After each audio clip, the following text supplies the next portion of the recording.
Oseo, and welcome back, family. This is another edition of Real Talk. Now, what we're going to do is we're going to continue our conversation about these fakes and all these frauds out here that are perpetrating not only the Back to Africa theory, but a lot of other bullshit theories in the same way. We didn't make this meme. We found it on the internet. He's known for being the pimp of Pan Africanism. I don't think he's pimping. What's his name? Jermaine? Jermaine Shoemake, yeah. Jermaine Shoemake. Jermaine sounds like he's insane because he's trying to muster up some sort of movement that has been dead, that our own people didn't want to be a part of it. And we're going to show you some other Pan-African fakes. But understand that you have to do your own research. It's come to our attention with our last video that so many of you all were believing in Wakanda, you don't know what the hell to believe. Well, listen carefully. And don't listen to this cheap trick of Pan-Africanism, okay? Don't listen to anyone about Pan-Africanism, because that's not what our people were going for. That's why that's dying. That's why that's a bunch of bullshit. And we're gonna tell you why right now. The reason this person is even able to exist is because of people like Marcus Garvey. Marcus Garvey is a big traitor to our people as well, because he wanted our people to go back to Africa, and he ain't even visit the continent, let alone live and die there. I mean, look at this capper right here. Look at his eyes. Bring it over so they can see his eye. You see how he's looking at us? Side eye. All side eye. That was because he was full of shit, and he was also being secretly and outwardly funded by the Europeans. The extremist organizations known as the KKK. Organizations just like that. Okay. And he died at the young age of 54. See, a lot of you hold him up on a pedestal, but he's just another Not traitor. us up in North America, I hope. Mostly in Jamaica, they're holding him up on a pedestal. Well, sure. Not us up here, because we didn't fall for that Pan-African stuff. No. But now it's popular in Africa. That's right. That's what you told me. Well, that's true. That's true. That's true. And It's Marcus popular. Garvey got his ideas from who? From W.E.B. Du Bois. Here you go. W.E.B. He got the highest doctorate degrees. All the credentials you all asked about, he got all those from Cambridge, okay?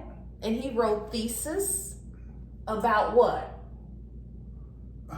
American slavery. About American slavery.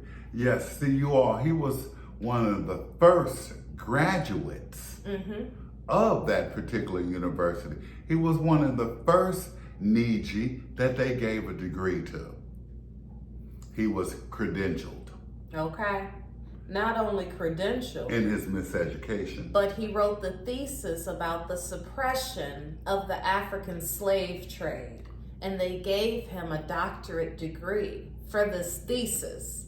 A thesis is a theory, for those of you all who may not know. It's a story. It's storytelling. They gave him a doctorate and used his thesis as fact, but not truth. Like some of you all have done with Wakanda. Okay.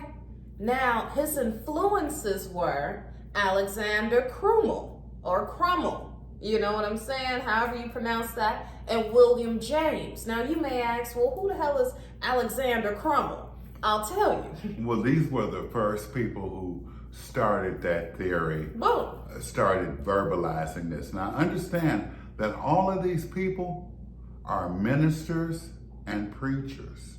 That means that the propagation of the gospel is what influenced our people into this Pan-Africanism idea at all. See, when the Europeans first came over here, their agenda was not only to exploit the land and to take the resources, but to find some way to deport us from our own country. What do we mean? We mean Liberia. This person, Alexander Crummel, died in Liberia. He was a Episcopal religion, not a Baptist or a Catholic, but an Episcopal. And he was educated by the missionaries. Exactly. Now, we know all this stuff may sound very boring, but it's important to know the origins in which a lot of this bullshit came from. Mm-hmm. You got to know. This Crummel guy influenced W.E.B.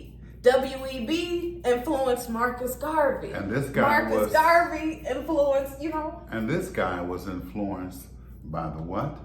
By the missionaries of the church. Yeah, but what was the group called? The propagation of the colonization society. That's right. The colonization society. The American Colonization Society. Exactly. And their mission was not only to first preach the gospel, but also to make sure they could get as many of us as possible to go back to Africa. Go back. To go over to Africa. And that's how Liberia even started. That's right. In the 1800s. It was basically started by a U.S. president by the name of James Madison, who put Monroe, who put money into that part of the country because they were sending missionaries over there. You remember those first 13 colonies? Well, that's where Crummel and them were from. That's right. A lot of us indigenous people were from those original 13 colonies. Mm-hmm. But not only did they want us to go over to Liberia, but they propagated like it was even better. That's why we say that West Africa was not populated in the way that you think it was for them to transport motherfuckers from there to here. Furthermore, West Africa was so populated with what? Resources. Gold. All that good stuff. Mm-hmm. Everything that you can think of. They weren't thinking about transporting people from there to here. No. They wanted to transport people from here to there so they could take the land that's right underneath our feet. Exactly. Moving forward, this Crummel person influenced a lot of us in the 1800s and the 1900s. People like Crummel, and W.E.B., we hold up on a pedestal. Marcus Garvey was funded directly by the Ku Klux Klan. Look at this old Uncle Tom. Uncle Tom was involved in the church. Yes. Uncle Tom worked for the missionaries. He was a minister. Look, minister. Okay? He was a minister of the church. He wasn't for us. No. He just wanted to capitalize off of us. He was spreading the gospel. Let me read something to you. In 1853, Crummel moved to Liberia, where he worked to convert Africans to Christianity and educate them, miseducate, as well as to persuade African Americans, the colonists, of his ideas. He wasn't persuading us. No. See, we didn't go for that. We were still sovereign beings. He wanted to attract American blacks to Africa on a civilizing mission. Crummel lived and worked for 20 years in Liberia and appealed to American blacks to join him, but did not gather a wide support for his ideas. No, it was to no avail because we, as I said before, we were sovereign. This is our motherland. We didn't want to leave our motherland and go somewhere else. That was something that was propagated through the gospel. Through the gospel. That's it. Liberia was established in 1822. During the same time that the gospel was being propagated here, they established Liberia. Mm-hmm. And Liberia still heavily depends on foreign money. Supplements. That's money. Right, foreign money. Remember, all these people we just showed you were funded by the missionaries and by the Europeans. They were funded to do this, to come in, to infiltrate, to try to change the minds of the indigenous Niji that were here. But they weren't successful. They weren't successful. And they're trying to do it today with Ghana. We'll tell you more about that in the next episode. What were the ideas of the American Colonization Society? Listen to this, guys. The society's program focused on purchasing and freeing so-called slaves, paying their passage to the west coast of Africa and assisting them in their arrival there. But wait a minute. West Africa wasn't even populated. No, it wasn't. What they shipping us from? So they gonna say go back, right? So we went back, and you know what we were met with? A lot of motherfuckers who didn't want us there. So we needed protection from the government in order to even stay in Liberia. And Liberia is the poorest country in the world today. That's right. You want to know why? Because they're not on their land. Well, let's not forget, too, that it was our government, or the government here in the United States, that even funded that. They're the ones that made plans. They're the ones who staked out Liberia to be a place where we'd all go. True. And they did it with the intention of, we're going to tell them to spread the gospel, and because things are so difficult for them over here, they can have it a lot easier if they move over to Africa. Because if they move to Africa, they can be independent. They can have their own land. You know, they can spread the gospel. And people like Crummel spreaded the gospel for over 20 years. He carried a certificate around like this, the Colonization Society certificate of propagating the gospel. And he propagated the gospel to Africans back in the 1800s. That's why you see Africans and dashikis and shit. And see, like she just pointed out, those first people that were over in Liberia, all of them were missionaries. They weren't regular people because we weren't going for it. It was only the people who had been indoctrinated through theology or through the universities, through the colleges, through the social sciences. And this motherfucker here didn't even make it to Africa. No, he sure didn't. According to the articles and the research that I've done, he ain't even get a plane ticket to Africa. And the people who went to Africa don't ever stay in Africa. No. And then the people who stay in Africa know damn well that the African people know that they ain't from Africa. That's right. That's right. Remember, there are no stories from any Africans about any type of slave trade. They did it for the money. They did it for the money. They That's did right. it for the money. Opportunists. For the clout.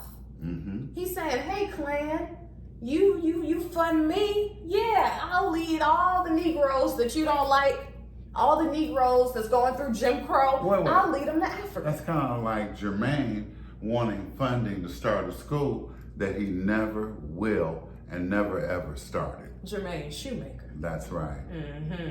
It's all bullshit, man. AKA Umar.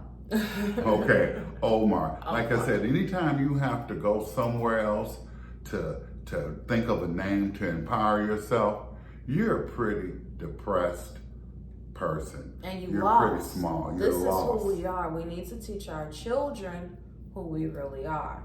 Because these are the little ones that are going to be affected by all these narratives. Exactly. It's so important, family, for you to do your research. But first, in order to empower yourself, in order to change things, you have to call it like it is. You are an indigenous Niji of this land. What does Niji mean? If you're new to the channel, Niji is our language. Niji is an Algonquin term, an Ojibwe, and a complex dialect that was already here in the Americas. Niji is us. Niji is what we described our people as. No matter what nation you were from, you're a Niji. If you were here and you've always been here, you're a Niji. The government classified us as Indian first, then colored, then Negro, then Black, and now African American. All of it wrong, all of it bullshit, all of it terms to keep us in a state of confusion. But this is the time of awakening, people. There's so much information that has been hidden that is now becoming upcoming. Okay, we can see these things. We can talk to our family members. We understand Tulsa. We understand Chicago. And we even understand this motherfucker. That's right. WEB. We understand. We're learning from those mistakes.